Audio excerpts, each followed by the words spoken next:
Bonjour à tous, nous voici donc dans cette étape qui est assez importante, mais avant ça je voulais vous montrer un petit peu l'un de mes petits voyages que j'ai pu faire. Donc là, regardez bien le paysage, il est magnifique. Vous allez pouvoir avoir une petite vision de ce qu'est l'Afrique du Nord, en particulier une ville frontalière avec un beau pays qu'est l'Algérie. Donc je vous laisse un peu voir cette vue et on débutera pour la vidéo bien entendu. Bon visionnage à vous.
Bonjour à tous, aujourd'hui je vais vous présenter cette vidéo qui va être le coulage du béton pour les terrasses au niveau des ourdis, les terrasses garage et des buanderies.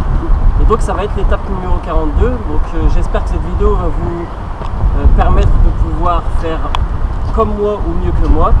Mais aujourd'hui c'est aussi une journée spéciale parce que je suis à la frontière, donc je suis au Maroc, à Seridia, et je suis à la frontière avec l'Algérie, avec nos amis et nos cousins algériens. Juste derrière, regardez, on peut leur faire signe, et ils nous répondent. Donc vivement les frontières soient ouvertes afin qu'on puisse, comme avant, être ensemble et pouvoir partager tant comme je peux partager avec vous dans mes vidéos. À bientôt. Donc voici l'étape en question. Donc cette étape très importante puisque grâce à elle, il va y avoir donc les pignons qui vont pouvoir être montés. Donc là, c'est simple. Après avoir mis l'ensemble du ferraillage, les poteaux et laissé, regardez bien dans le fond au milieu, vous voyez deux tiges sortir, donc c'est le ferraillage qui va aller jusque la fin de la pointe. Donc là, à l'aide de cette machine, donc c'est très simple pour le béton, pour qu'il puisse être acheminé au bon endroit assez facilement.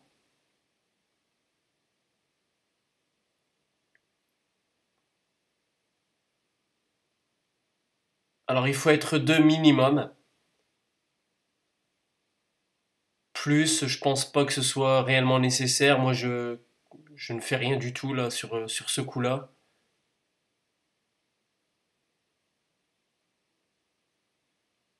Alors vous allez pouvoir voir dans cette étape, c'est une étape qui dure environ 1h20.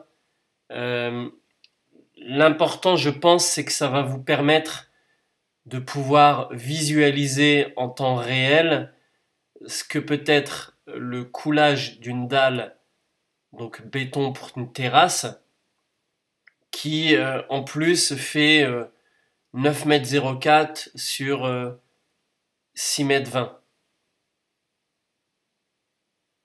Donc en 1h20, c'est coulé, ça sera lissé.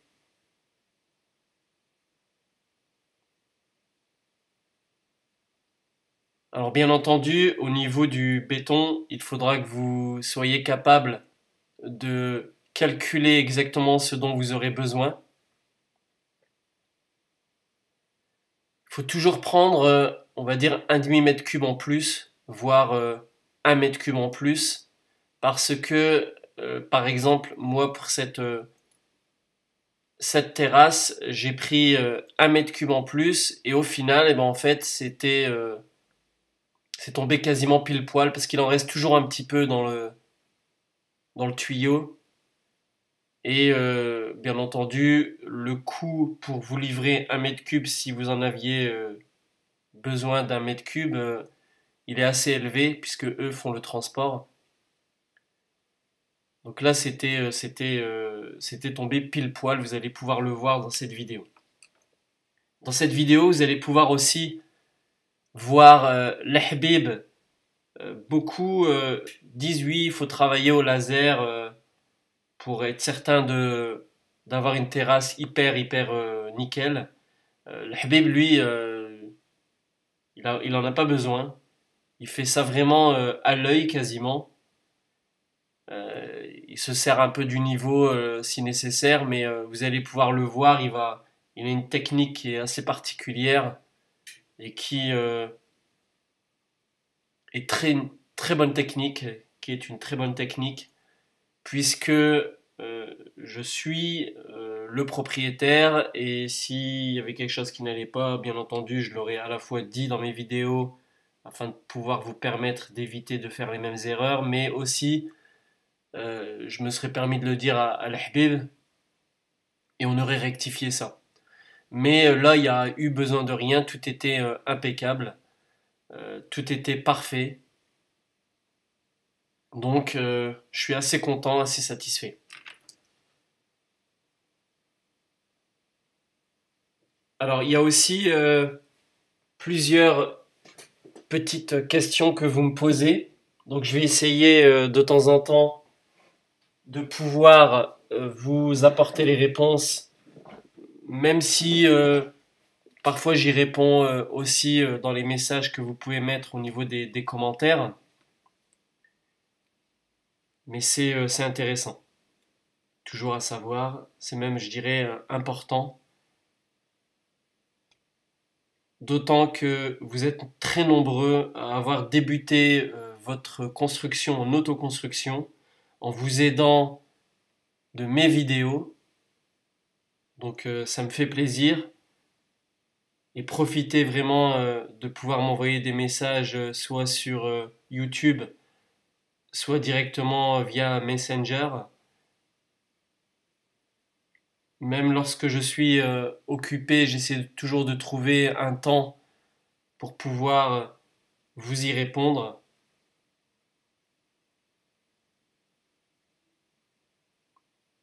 Alors pour Maxime Corrompe, tu demandes combien ça m'a coûté. Bien, je t'invite à aller visionner l'étape où je parle justement du coût de la construction totale. Il faut absolument que tu puisses visionner l'ensemble des vidéos.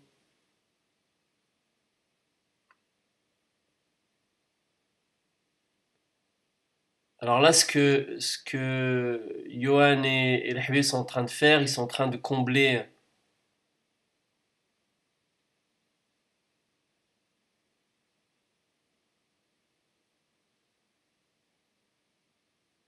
ils sont en train de regarder à peu près tout ce qui va, s'il y a quelque chose qui n'irait pas. Et là, pour le moment, ça tombe bien, tout fonctionne parfaitement. Alors il faut savoir aussi une chose qui est importante, c'est que lorsque vous faites une dalle comme ça de béton, si elle est bien faite, si au niveau des contours il n'y a pas de souci d'étanchéité, sachez que l'eau ne passe pas. J'ai pu le voir puisque moi j'ai laissé brut pendant des mois. Il y avait eu des averses et toutes les pluies qu'on pouvait avoir. Il n'y a pas eu d'eau qui s'est infiltrée à l'intérieur des habitations. Ensuite, vous pouvez y mettre une étanchéité sans souci. Alors, le Habib, il utilise une règle en alu et un niveau. Et vous allez voir, il va commencer à tirer son béton. Lui fonctionne par étapes aussi pour ça. Il s'amuse pas à faire comme il veut. C'est vraiment réfléchi.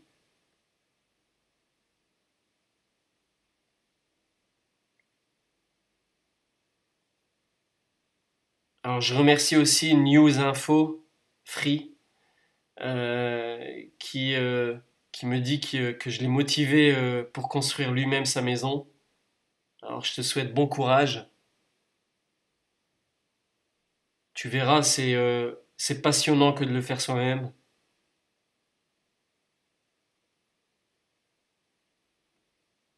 Alors Jean-Maxime, il me demande quand est-ce que je vais mettre la vidéo sur les gestes du maçon. Alors elle est en préparation. Ça c'est des petits vidéos, des vidéos que je rajoute par rapport à ce que je peux prévoir.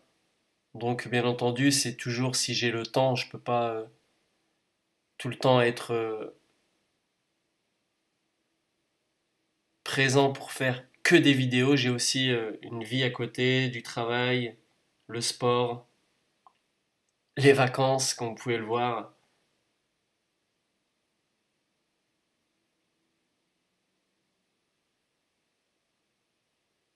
Je remercie aussi Lelwelin71.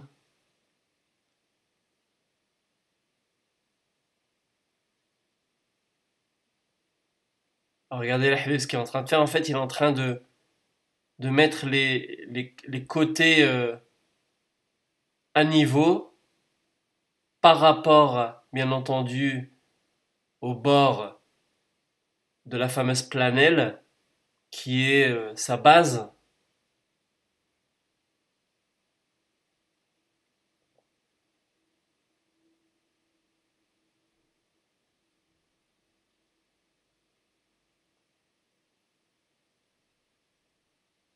Mais c'est dingue comment il arrive à faire ces gestes parce que, je veux dire, lorsque je me promène, je vois des dalles, je vois des dalles de maison, etc. Je vois toujours des trous, ça fait des imperfections. Quand il pleut, je passe, je vois, ça fait des flaques. Et moi, j'en avais pas. Alors, c'est ça qui est incroyable. Il y en a qui utilisent un niveau laser et ils n'y arrivent pas, et puis lui, il n'a pas de niveau laser. On en avait un niveau laser, hein, on en avait un, c'est mon ami Abderrahim qui se proposait de me le prêter, qui me l'avait déjà prêté dans la maison, la petite maison de gauche au fond. Mais voilà, le Habib il préfère sa technique, qui est très bonne. Regardez, il est en train de tirer tout doucement.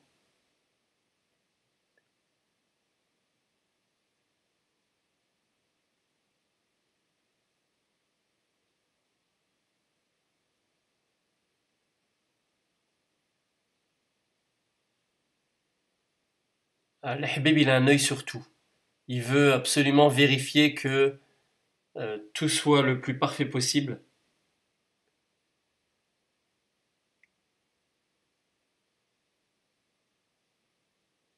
Alors je vous conseille fortement de louer une pompe hein, quand vous avez, même pour la dalle, hein, à moins que ce soit pas une grande surface, mais négociez-la le jour où vous aurez à le faire.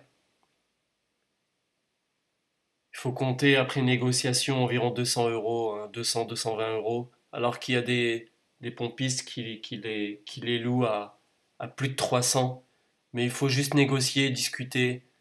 Quand vous avez beaucoup de béton à commander, ils sont pas difficiles. Surtout si elle est disponible. Après, il vaut mieux perdre une journée et gagner 100 euros ou 150 euros plutôt que être pressé et perdre 150 euros parce que ces 150 euros-là vont vous servir à la fin de votre construction pour payer les taxes. Ça, c'est une certitude.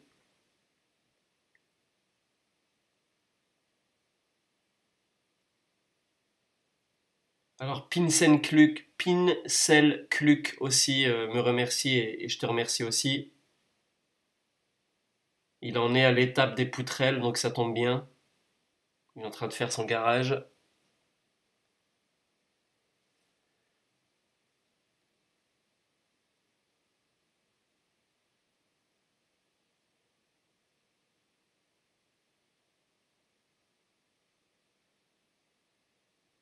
Sully aussi, qui est en pleine construction.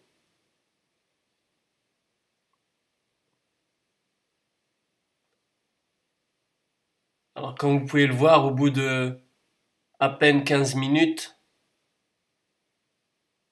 le pompiste, lui, s'est quasiment pas arrêté, hein. Il pompe, il pompe, il pompe. Mais au final, ça avance très bien. Alors l'Habib, il remplit à l'aide de sa truelle les endroits où il manquerait un peu de béton. Il s'assure qu'il y en ait partout. Johan fait la même chose, il suit le travail de l'Habib.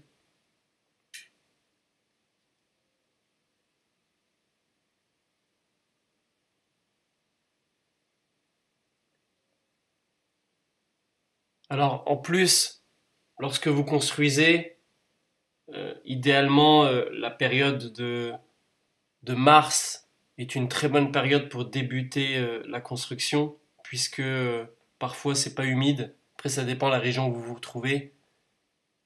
Mais moi, je l'avais commencé en avril 2015 et c'est bien tombé parce qu'on a eu une période assez sèche où il a très peu plu. Donc on a pu avancer assez rapidement.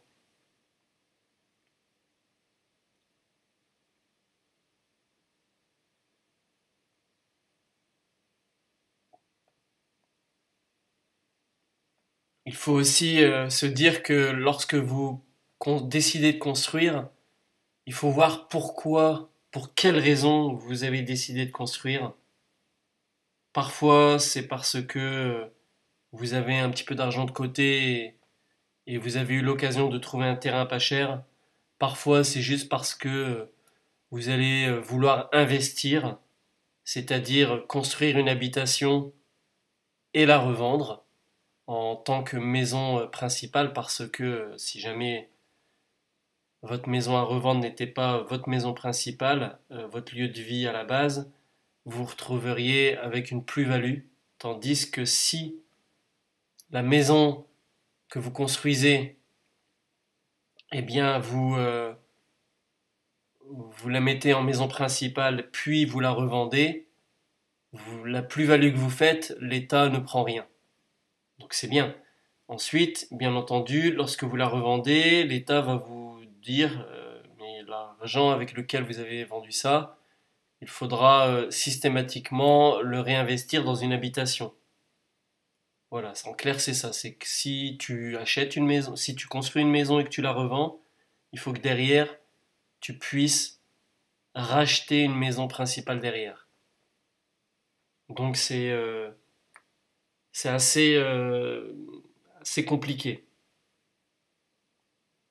Il y en a qui font ça depuis des années, hein. J'en connais, j'ai des amis qui ont acheté une habitation, du moins qui ont acheté une habitation ancienne, qui l'ont rénovée, qui l'ont revendue, puis ont refait des travaux du moins ils en ont racheté une autre, plus importante, qui ont revendu encore, et ensuite ils ont fait bâtir leur habitation.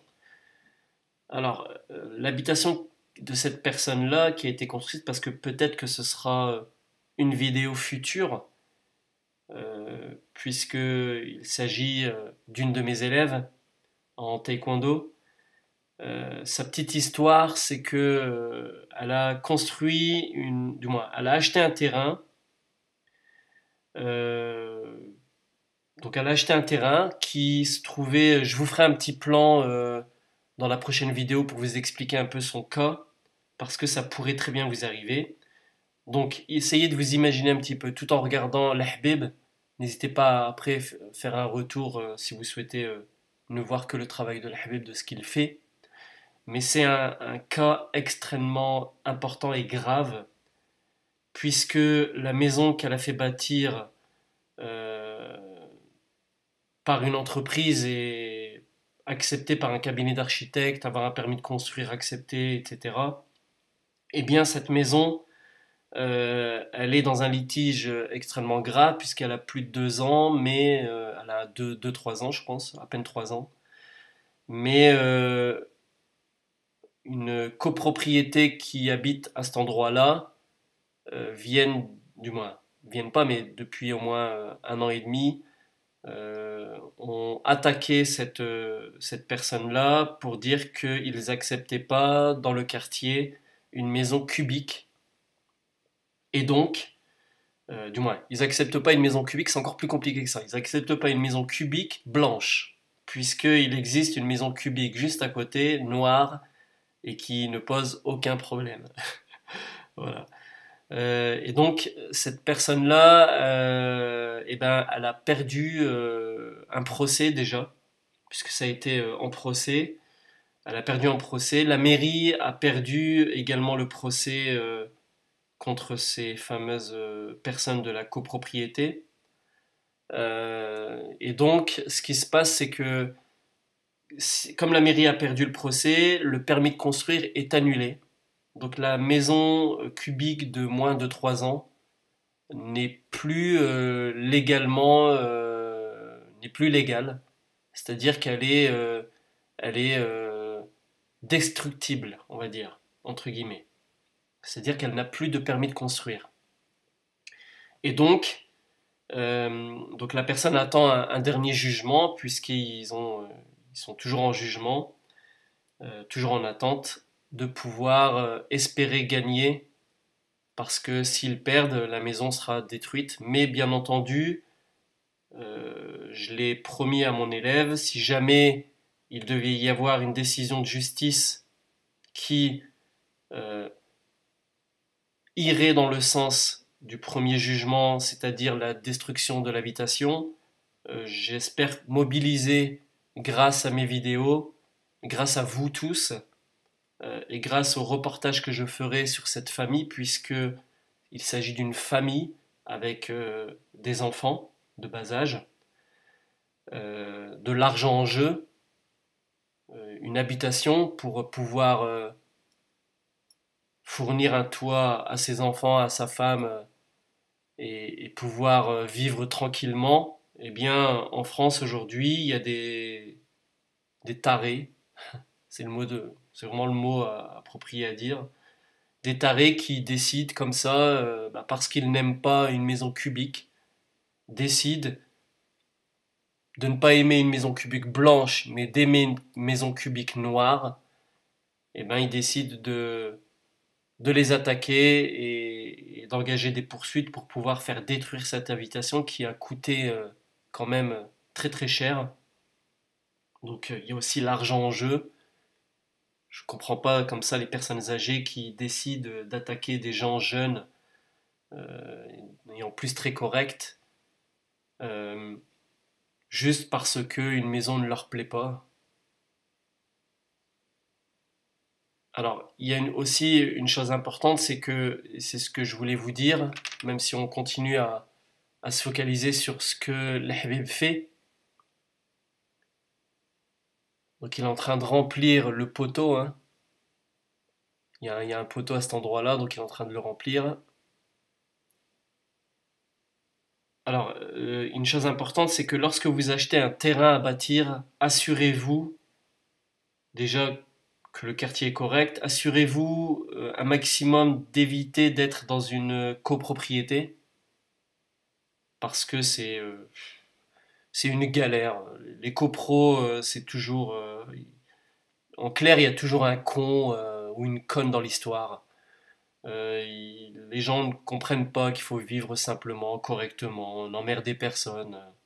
Il y en a qui ont que ça à faire que d'emmerder leur monde. Donc une copro, vous serez de toute manière tout le temps emmerdé. Ça, c'est une certitude. Même si vous êtes tranquille pendant 10 ans, la 11e année, vous allez avoir 30 ans de galère. Donc évitez les copros, évitez les voisins trop proches.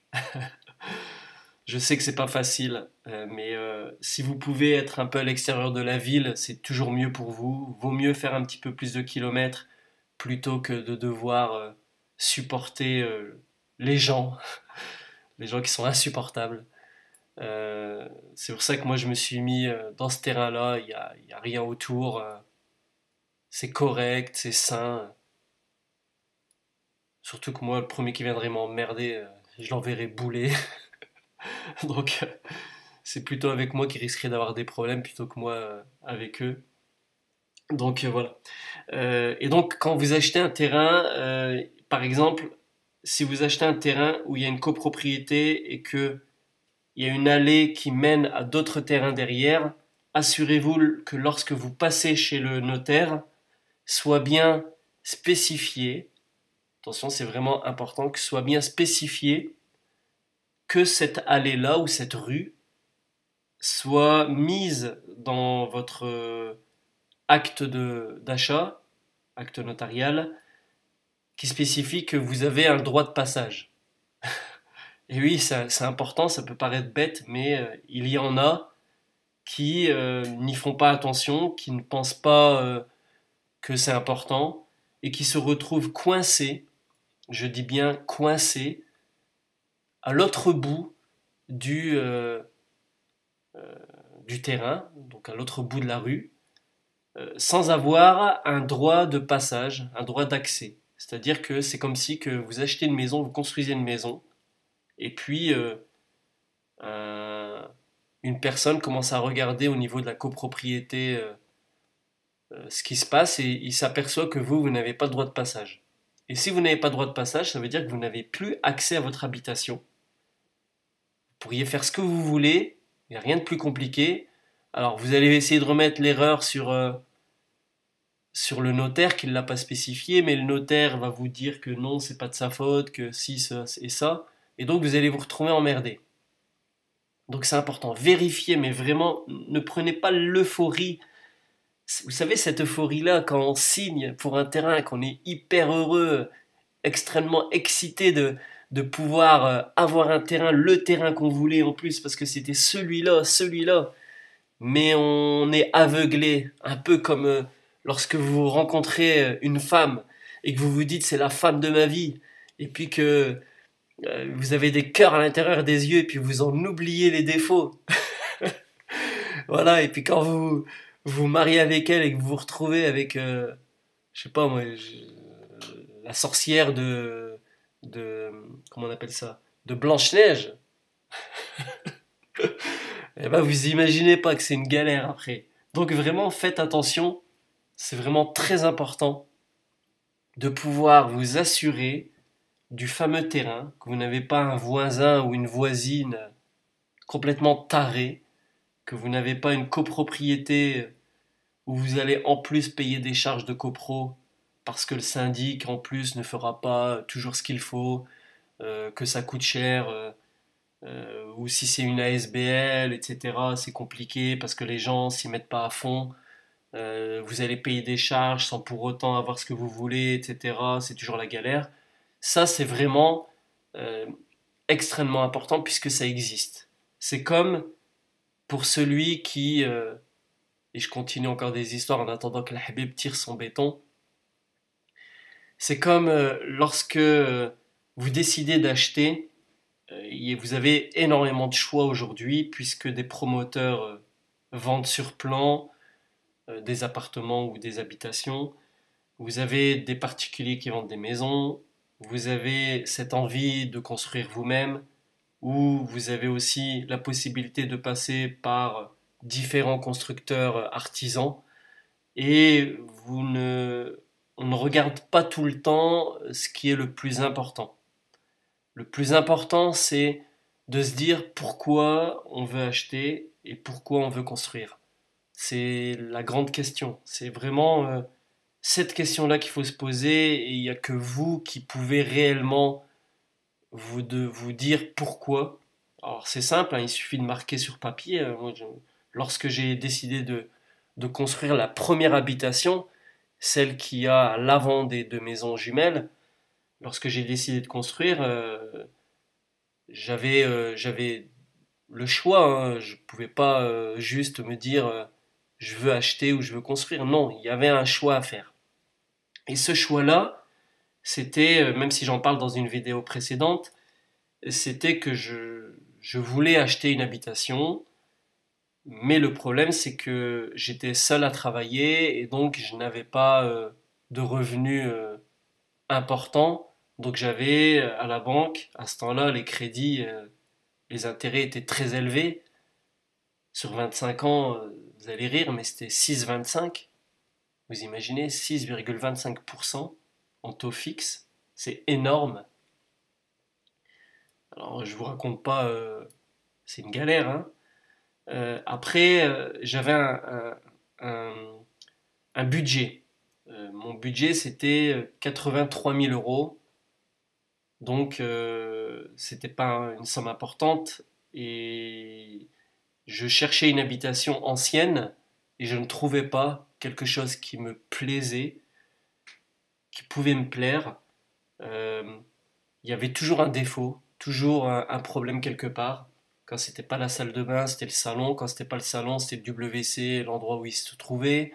Quand c'était pas le WC, c'était les chambres qui étaient trop petites, le jardin qui était trop petit, le voisinage, les fenêtres. Il y avait toujours un hic. J'avais toujours eu une mouche emmerdeuse qui venait me gâcher le futur achat. Alors je suis retourné voir le banquier et je lui ai posé la question jusqu'où il pouvait aller à me prêter et il me dit clairement qu'il n'irait pas plus loin. Et donc j'avais pas d'autre solution. Donc qu'est-ce que j'ai fait? Ben, j'ai pris deux boulots. J'étais éducateur spécialisé dans dans un centre pour handicapés très lourds. D'ailleurs, c'est le métier le poste que j'ai occupé qui m'a le plus plu dans ma vie, puisqu'il m'a permis d'éviter de me plaindre. Je ne me suis plus jamais plaint depuis cette période, sauf contre l'État pour le fric qui me pompe. Mais bon, bref, c'est vraiment, voilà, c'était une partie de ma vie qui m'a énormément aidé. C'était un travail extrêmement difficile, mais que j'ai fait avec plaisir. Et je pense à ces handicapés très lourds, adultes et autistes. Et donc je pense à eux assez souvent, très souvent, pour éviter de me plaindre. Alors, et donc j'ai travaillé, j'ai fait deux emplois, l'un la journée, l'autre la nuit. Donc quand on veut quelque chose, il faut s'en donner les moyens. C'est important. Lorsque vous êtes seul à travailler, voilà, c'est normal. Il faut sacrifier quelques années, quelques mois. Il faut pas hésiter. C'est vous, c'est votre vie, hein, c'est vous qui en faites le choix. C'est pour ça que il y a personne qui va vous jeter la pierre. Au contraire, c'est que c'est que motivant d'entendre les personnes autour de soi vous dire c'est bien, vas-y, fonce, n'hésite pas, tu peux y arriver. Voilà, je suis pas cadre, je suis pas ministre, donc il faut se donner les moyens autres pour pouvoir réussir. N'importe qui peut réussir, il faut juste de la volonté. Et donc j'ai bossé dur pendant quelques mois et j'ai pu acquérir le terrain et construire pour moins de 83 000 euros puisque la construction de la première habitation m'a coûté 72 000 euros puis toutes les finitions à faire. Voilà. Donc c'était important dans ce passage-là de vous l'expliquer, de pouvoir vous le dire puisque vous aussi vous êtes aujourd'hui dans ce cas-là où vous avez envie de construire et où vous vous posez les questions sur le côté financier. Alors le côté financier, lorsqu'une banque refuse aujourd'hui, hein, les banques, vous savez ce que j'en pense, hein, mis à part vous mettre des frais, vous payez une carte bleue, une fortune, vous vendez des assurances, etc. Je vois pas du tout la chose qu'ils font, qui gèrent votre argent. Ils vous prennent des frais pour gérer votre fric, alors même que le compte, ils n'y regardent même pas. C'est informatisé tout ça, hein. Donc voilà. Donc c'est important lorsque une banque vous refuse en autoconstruction de vous construire de vous permettre d'avoir un crédit pour construire votre habitation en donnant de fausses excuses. N'hésitez pas à passer par des crédits à la consommation. Ne faites pas de crédit à la consommation pour acheter une voiture. Achetez un taudis, achetez une casserole si vous voulez. Galérer un petit peu avec une voiture à 500 euros ou à 1000 euros. C'est ce que j'ai fait pendant des années. Je ne me suis pas cassé la tête à m'acheter une voiture neuve pour perdre de l'argent dans ça. Mon objectif était de construire une habitation et j'y ai réussi et je n'en suis pas malheureux. Alors, de ne pas avoir une voiture neuve au début. Alors ensuite, lorsque vous faites les crédits à la consommation, ne les faites pas d'un seul coup, c'est-à-dire faites par étapes. Par exemple, faites, on va dire, 30 000 euros au début, puis vous rajouterez ensuite selon votre besoin, ce qui vous permet de pouvoir gagner du temps et ne pas vous sentir serré à la gorge. Le crédit à la consommation, faites-le sur 5 ans minimum. Je pense que 5 ans, c'est vraiment très bien. Par exemple, moi, je suis à 30 000 euros sur un premier crédit à la conso. 30 000 euros où je paye 550 euros par mois sur 5 ans. Donc en intérêt, ça vaut rien par rapport à ce que j'ai pu faire. Donc c'est important. Je reviendrai un peu là-dessous. N'hésitez pas à me poser en tout cas des questions sur le côté financier puisque l'important c'est vraiment de pouvoir construire, éviter de gâcher votre argent n'importe comment dans des choses vraiment qui servent à rien. N'hésitez pas à passer des week-ends plutôt que faire n'importe quoi avec votre argent, passer des week-ends en vacances.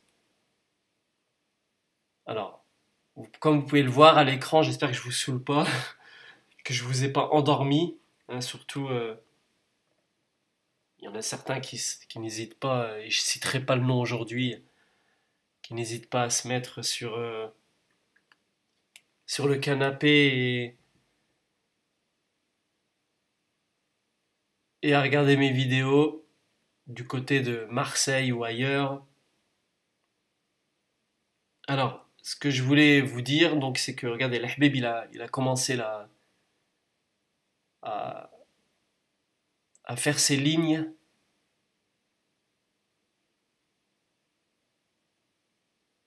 Et puis là, bah, il tasse son béton, il l'aligne correctement. Donc c'est une bonne chose. N'hésitez pas aussi à venir me voir sur Facebook. Je fais aussi une dédicace à Frédéric Sellois, qui construit, et d'ailleurs je vais aller lui rendre visite très bientôt, puisqu'il est de ma région.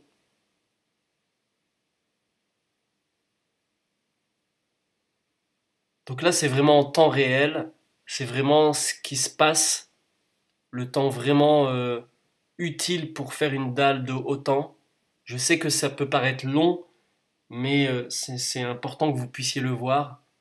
Après, vous allez voir, ça avance quand même assez rapidement. Le Habib a une bonne technique.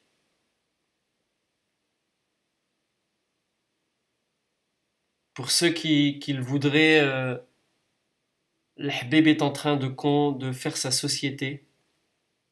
Donc n'hésitez pas à me contacter afin que je puisse vous donner ses coordonnées. C'est une personne de confiance, c'est une personne sérieuse, c'est une personne humble, respectueuse du travail, respectueuse des personnes. Donc n'hésitez pas. Une maison, ça se construit avec sagesse.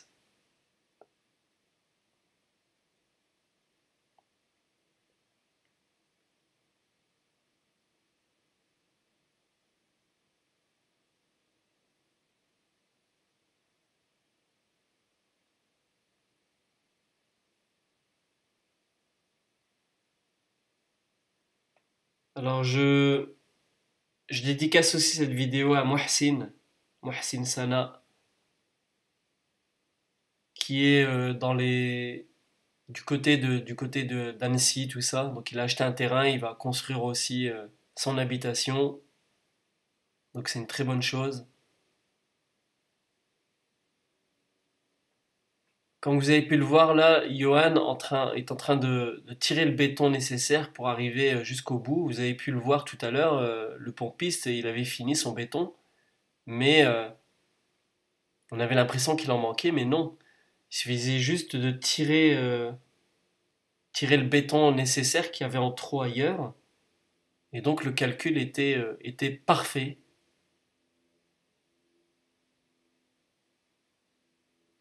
Donc du béton à 83 euros le mètre cube, dosage à 350 kg, avec une pompe.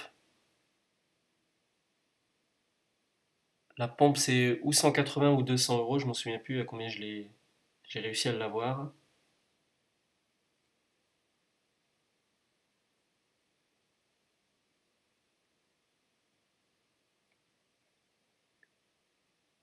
Donc regardez bien ce que l'Ahbib fait.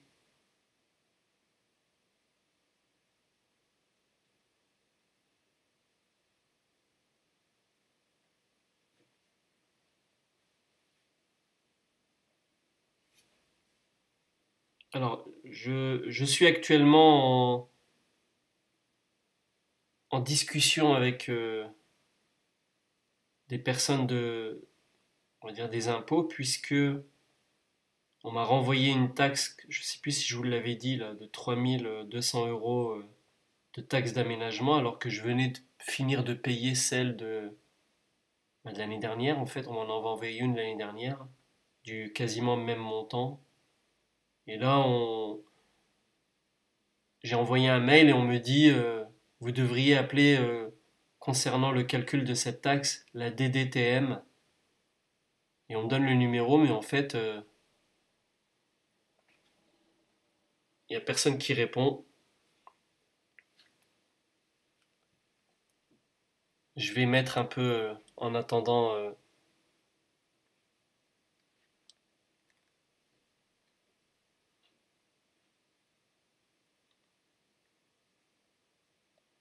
l'appel afin de pouvoir voir s'ils répondent. Ce serait intéressant pour vous de comprendre un peu cette taxe, de quelle manière elle est calculée. Peut-être qu'ils vont pouvoir m'y répondre. Peut-être que c'est une erreur, hein. Parce que 3100 et des euros, ça fait quand même une somme importante. C'est incroyable.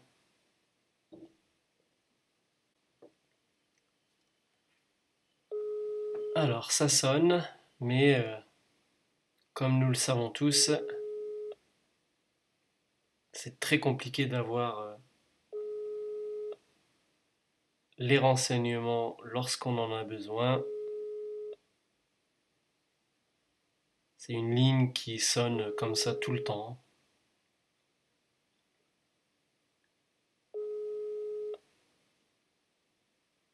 Si jamais j'ai une info, je vous la passerai de toute manière. Mais là, c'est vrai que c'est fatigant que de perdre du temps pour pouvoir avoir un renseignement.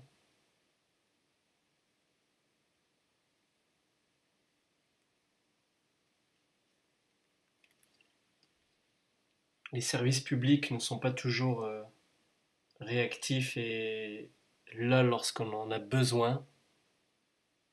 Heureusement qu'il y a le Habib qui nous fait patienter. Donc là, il est en train de tirer correctement. En fait, il s'est fait deux lignes qui sont bien entendu parallèles et qui sont surtout mises de sorte à ce que lorsqu'il tire là dans ce sens-là, il sait à quelle profondeur, à quelle hauteur se mettre plus particulièrement. Ensuite, il y a l'œil de Johan aussi tire par rapport à ce qu'il voit.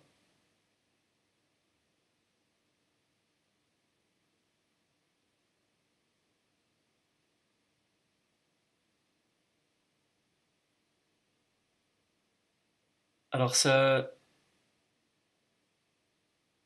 lorsque vous allez le faire vous-même, ne paniquez pas, faites-le tout doucement. Le béton, ça ne tire pas d'un seul coup. Regardez ce qu'il fait avec ses pieds, c'est qu'il rajoute ou il en enlève parfois, mais ça fonctionne très bien. Alors encore une fois, on n'a pas utilisé de vibreuse, on n'en avait pas l'utilité. Surtout qu'il n'y a pas beaucoup de béton hein, entre les ourdis et le haut de cette fameuse terrasse. Alors c'est un projet qui est quand même assez important puisque deux habitations de 169 mètres carrés chacune, c'est pas quelque chose de petit, c'est vraiment grand. Au niveau de ce que je peux voir maintenant et de ce que je peux vous conseiller, au niveau du salon, du séjour et cuisine, ça dépendra toujours de ce que vous souhaitez vous en termes d'espace, mais bien entendu, moi j'ai privilégié les grands espaces, mais encore une fois, on peut toujours euh, se dire qu'un espace de vie comme la cuisine et le séjour, qui sont des espaces de vie auxquels on y passe quand même beaucoup de temps, c'est ces points-là qui sont vraiment importants. Vous devez déterminer les surfaces où vous vous sentirez bien, où vous pourrez, après avoir posé votre canapé et une petite table basse, de sorte à ce que vous puissiez bien tourner autour sans problème. Je vais vous laisser un peu de discussion directe, vous allez rire, mais vous allez voir, la vie elle n'est pas facile, mais elle peut le devenir. J'ai une machine à laver, Nordi. La mienne, elle fuit d'un seul coup. Ah. C'est quel âge elle a la machine? Je vais te dire quel âge elle a. Elle a 11 ans, plus ceux qui me l'ont donné, ils l'avaient eu au moins pendant au moins 6-7 ans. Ouais, ma tante. Ils te l'ont donné en plus. Ouais, ça veut dire elle a 16 ans ou 17 ans la machine. Ah, c'est quand je venais de me marier, j'avais pas un rond. Hein. En général, quand ils se marient, ils n'ont pas un rond. Ah, moi aussi j'ai galéré, Wallah, au début j'ai galéré moi aussi. J'ai galéré, mais heureusement j'ai habité chez la belle-mère. Qu'est-ce que j'ai travaillé chez Afonso dans la fin du mois j'avais rien. J'avais rien. Parfois je prêtais chez un pote à 50 €, 100 €. On a là. Non mais c'est ça, Et après, ça y est. tout seul c'est dur. Bah lui il était riche mais maintenant il est pauvre. C'est quoi, ma femme elle savait même pas quand on est. Ouais, t'as vu? Ma femme était étudiante, elle avait droit à rien. Ah non mais c'est ça. Hein. Ah, c'est pas facile à vivre à deux. Ah mais après c'est bien. Je retiendrai la dernière phrase de l'Ahbib qui dit ouais mais après c'est bien. En effet, après c'est bien. Vivre à deux ça donne des objectifs, ça donne de la gaieté dans un foyer, c'est marrant, on peut rigoler, on peut s'embrouiller. Moi j'adore. En tout cas, voilà. J'espère que on vous aura fait un peu rire. Je vais essayer de laisser quelques directs comme ça parce que ça peut toujours être marrant et ça peut égayer et ça vous montre un peu l'ambiance sur un chantier. Voilà. Donc c'est bien. Alors je vais continuer à vous donner des petits conseils, surtout pour le séjour. Il faut bien entendu bien placer votre poêle à peler au bon endroit parce que il faudra en aucun cas qu'il puisse gêner si jamais vous deviez mettre votre fauteuil ou autre. Pouvoir faire le tour partout, c'est important. N'hésitez pas sur votre terrain à mettre des ficelles de sorte à ce que vous puissiez voir exactement comment ça peut être fait avec les dimensions. Comme pour l'emplacement des lits dans les chambres, soyez judicieux. Surtout pour l'électricité, surtout pour le va-et-vient pour pouvoir éteindre de votre lit, l'endroit exact de la prise. Tous ces petits points-là sont importants et vous pouvez vous-même être capable dans votre maison actuelle, dans votre appartement actuel, pourrez voir comment ça se déroule, comment ça peut bien se goupiller. Donc comme vous pouvez le voir à l'écran, le Habib il continue, là il est en train de rejoindre le milieu pour que ça puisse avancer. Donc là il reste quand même, on va dire, une petite demi-heure de travail, mais comme vous pouvez le voir, c'est décontracté, c'est bon enfant, c'est cool. Faut pas vous prendre la tête, franchement, vous pourrez largement y arriver.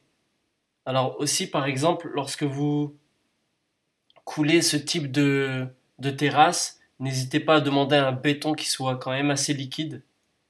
Eux, ils le feront liquide, mais au niveau du dosage du ciment, il sera toujours correct. C'est vraiment un dosage liquide grâce à avec ce que vous demandez, par rapport à ce que vous demandez. Comme ça vous permet de pouvoir le lisser assez simplement et rapidement. Ou alors, obligatoirement, il vous faudra, s'il était trop dur, il vous faudra une vibreuse, ça c'est systématique.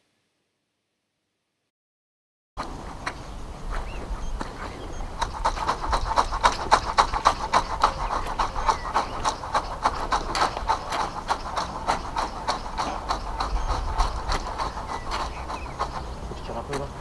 Hein? Je tire un peu là, non, ça.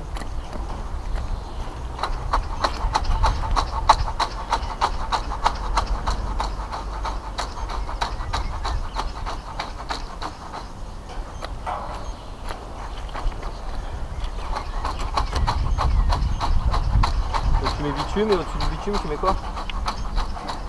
Je sais pas encore, peut-être des petits cailloux. Parce que si tu mets que du bitume, tu pourras pas t'en servir comme terrasse. Non, non, après tu mets des petits cailloux.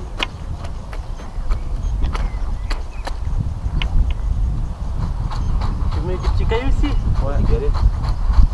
Non, c'est des petits cailloux. C'est pour drainer en fait. Ouais, il faut mettre du bitume, je pense, avant. du Ouais, bitume, c'est du bitume. Ouais.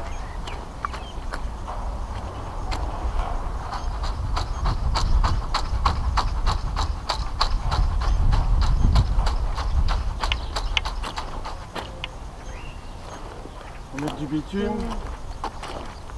Et après, bien remonter, tu vois, sur les côtés. Là-bas, il mettra un peu ça, certainement. Trop beaucoup. On dirait que c'est une petite dalle là.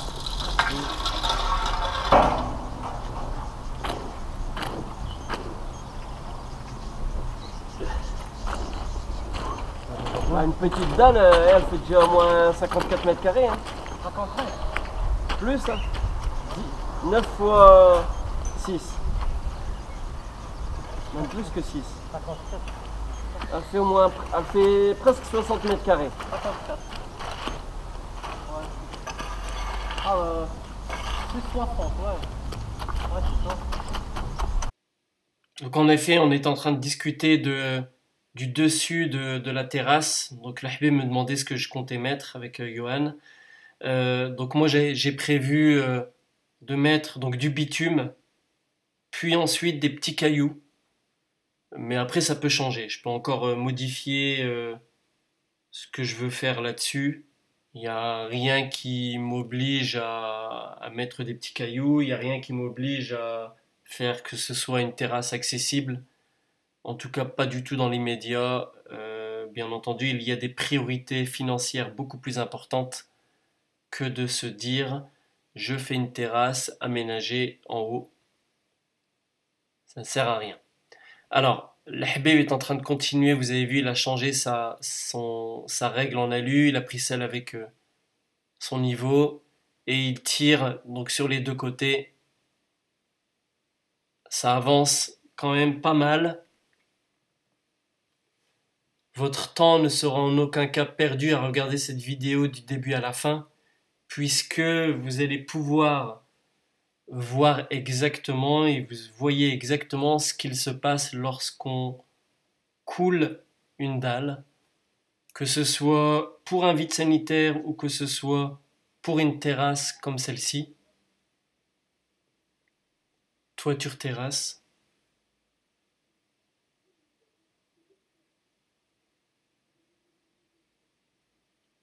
Il n'y a pas de différence. On pourrait très bien la carreler, cette terrasse. On pourrait très bien y mettre des tuiles si on le souhaitait, faire une petite pente. Mais voilà, après c'est au goût de chacun. Par rapport à bien entendu ce que vous avez décidé au niveau du permis de construire. Puisque si la terrasse n'est pas aménagée, vous ne payerez pas de taxes dessus, mais si la terrasse de plus de 54 mètres carrés, hein, puisqu'il y a 6 mètres 04 x 9 x 6 mètres 20, là vous risquez d'avoir une taxe dessus, à la fois sur le bâti et à la fois sur le foncier. Donc c'est vraiment important de prendre la bonne décision, d'autant que plus que aménager une terrasse, ça coûte quand même pas mal, ça coûte de l'argent. Donc c'est vraiment voir par rapport à vos priorités.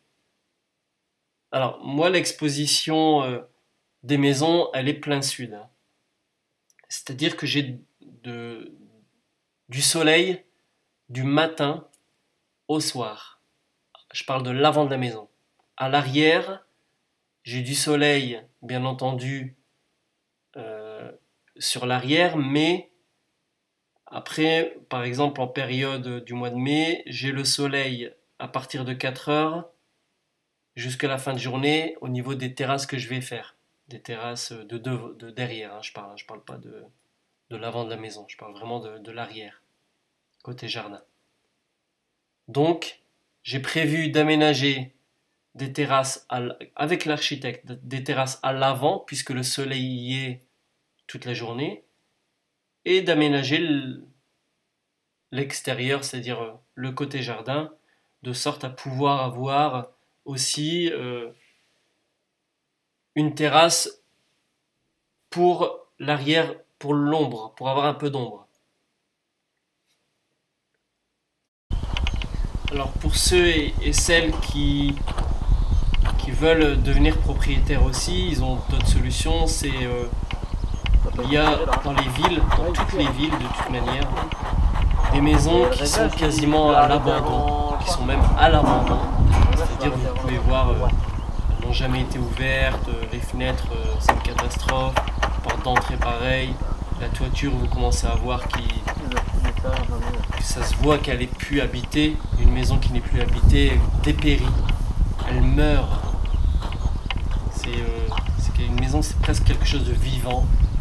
Lorsque vous y habitez, vous y ramenez de la gaieté, la maison ne vieillit pas rapidement, elle reste nickel. Par contre, quand elle est abandonnée, elle se détériore rapidement.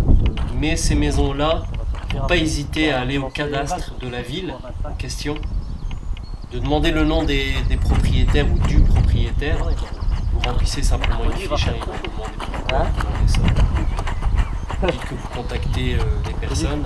C'est des maisons que vous pouvez acheter à très bas prix. Il suffit juste d'oser faire une proposition. En général, les gens payent quand même la taxe foncière. De toute manière, ils payent la taxe foncière. Mais ils n'ont pas le temps de s'en occuper, ils n'ont pas le temps de se dire oui, cette maison-là est foutue, on n'arrivera jamais à la vendre. Bah vous, il ne faut pas hésiter à leur proposer des prix, leur proposer 10 000, 15 000, 20 000 euros, selon le type de maison. N'allez pas au-delà, hein. Ça sert à rien, parce que ensuite, lorsque vous allez l'acheter, vous savez que vous avez une grande partie de travaux à refaire. Mais par contre, si la maison est très grande, qu'elle a une belle devanture, c'est important d'avoir une maison avec une belle devanture, dans un endroit où il y a en plus un garage, etc., et ben n'hésitez pas à faire une proposition alléchante pour que vous puissiez l'acquérir. En sachant que bien entendu ce type de maison abandonnée ne valent pas, ça vaut pas 30 000 euros quoi. Il faut vraiment proposer 5 000 comme ça au culot, et puis si la personne vous dit non, on n'est pas d'accord, on voudrait un petit peu plus, vous dites moi j'irai pas au-delà de 10 000 par exemple, et même s'il monte à 12-13 000, voilà, c'est tout bénéf pour vous. Et même si c'est 15 000, si vous voyez que la maison est très grande et qu'il y a des grandes possibilités, continuez la discussion et vous négociez correctement. Après, eux, ça leur fait 15 000 euros de cash, c'est pas mal pour eux, et puis vous, ça vous permet d'avoir une maison à bas prix, mais vous savez que dedans, il y a au moins 25 000 euros de travaux à faire. Donc ça, vous seriez de toute manière toujours gagnant. Alors, l'Habib, là, il est arrivé quasiment en bout. Il est en train de faire la façade avant, là, ces lignes. Il s'assure que ce soit fait correctement. Il n'y a vraiment pas le feu. Je vais vous faire un agrandissement là pour que vous puissiez voir ce qui se passe.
Alors, comme vous pouvez l'avoir vu dans la vue de proche, il n'y a rien de compliqué.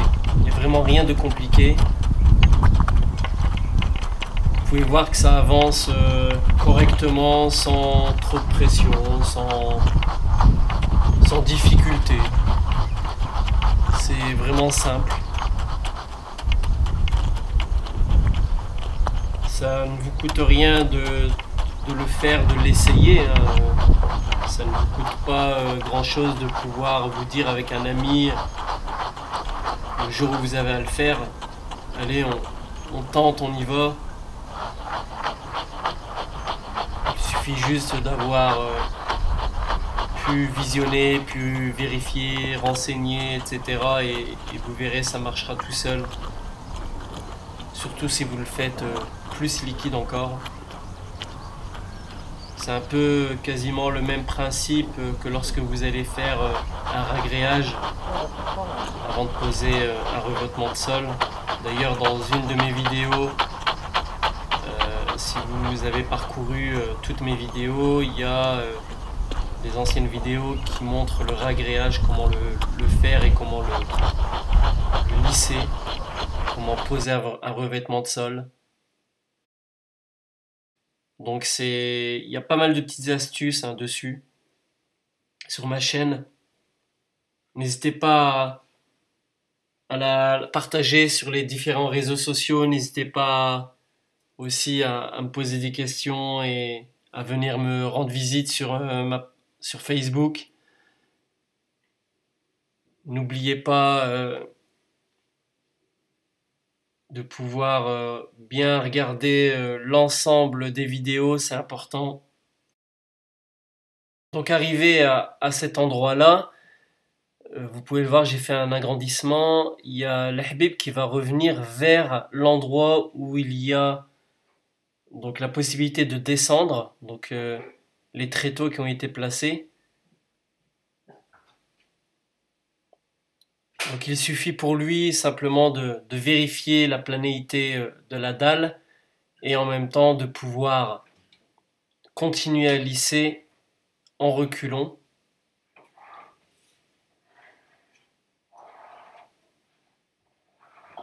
Donc c'est quand même quelque chose que vous pouvez voir en temps réel, c'est-à-dire que en 1 heure, un peu plus d'1 heure, donc la dalle a été à la fois coulée, à la fois travaillée et à la fois lissée.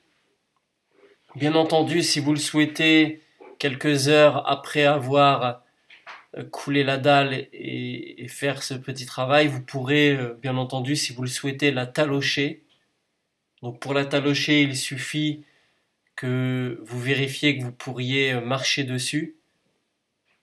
Donc il faut le faire quelques heures après, suivant le temps que vous pouvez avoir au niveau température. Et donc, la taloche, avec un petit peu d'eau si besoin, et vous talochez l'ensemble si nécessaire. Alors je profite aussi pour vous rappeler que lorsque vous construisez en autoconstruction, contrairement à passer par une entreprise, vous n'aurez pas le droit de prendre une assurance décennale. L'assurance décennale, c'est ce qui couvre au niveau des garanties si vous deviez avoir un effondrement de l'habitation ou alors des défauts au niveau des fissures qu'il pourrait y avoir, et encore c'est dans certains cas c'est certaines fissures et non la totalité des fissures. Donc c'est des fissures dites dangereuses en décalage. Vous pouvez aussi vous dire que l'assurance décennale, elle vous permet, dans le cas où vous voudriez vendre une habitation qui a moins de 10 ans, c'est-à-dire que si vous construisez là maintenant, nous sommes en mai 2017, et si vous êtes en autoconstructeur, en autoconstruction, et que vous voulez vendre votre maison sans assurance décennale, vous devrez attendre systématiquement 10 ans. C'est-à-dire que vous ne pourrez la vendre qu'après le mois de mai 2027.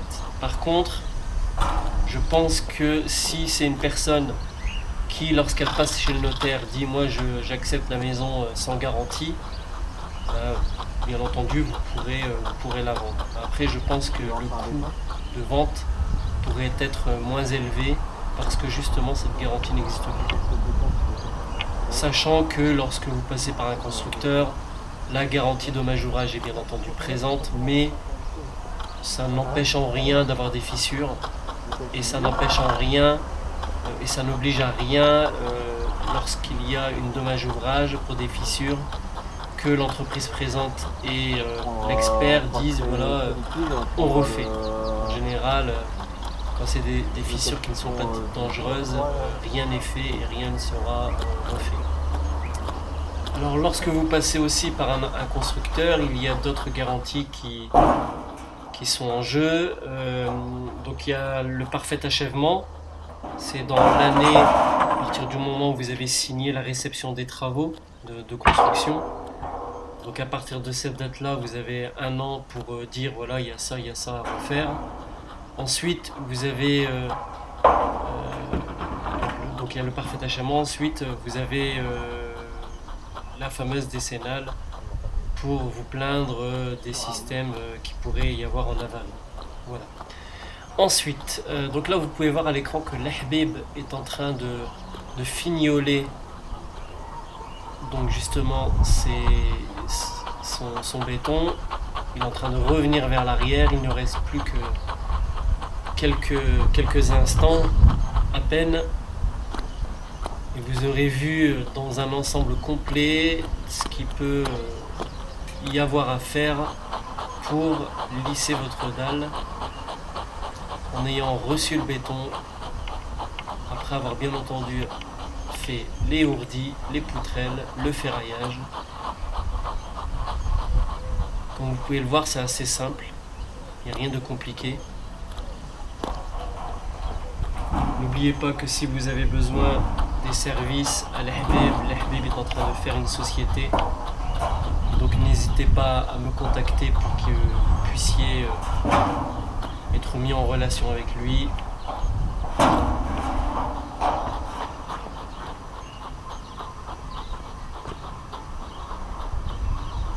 En tout cas, j'espère que cette vidéo vous aura été utile et vous sera utile. N'hésitez pas à la partager encore une fois sur les différents réseaux sociaux. N'hésitez pas à montrer les vidéos de Travaux Goldman, mes vidéos. Tout sera mis et fait en sorte à ce que vous puissiez vous faciliter votre travail, vous faciliter la construction. Voilà, l'Ahbib est en train de terminer. Vous allez pouvoir avoir le rendu final de cette fameuse dalle dans quelques instants. Au niveau de la vidéo, comme vous pouvez le voir, l'Ahbib avait mis son tréteau de sorte à ce qu'il puisse descendre facilement. Dans le coin gauche, là vous pouvez avoir les fers qui vont monter jusqu'au pignon. Voici la dalle en elle-même vue de haut. Donc c'est une surface de 9,04 m x 6,20 m. Et bien entendu, vous allez voir également un peu de plus proche après avoir descendu la caméra. N'oubliez pas que si je réponds pas à vos questions, relancez-moi. Parfois les questions je ne les vois pas, elles apparaissent pas sur les commentaires. Donc n'hésitez pas à me renvoyer les questions ou à me contacter via Facebook. Alors comme vous pouvez le voir, vous voyez les fers en haut à gauche, le béton qui a été lissé. Voilà, je vous dis à bientôt pour l'étape 43, la préparation pour la maçonnerie de la pointe. À bientôt.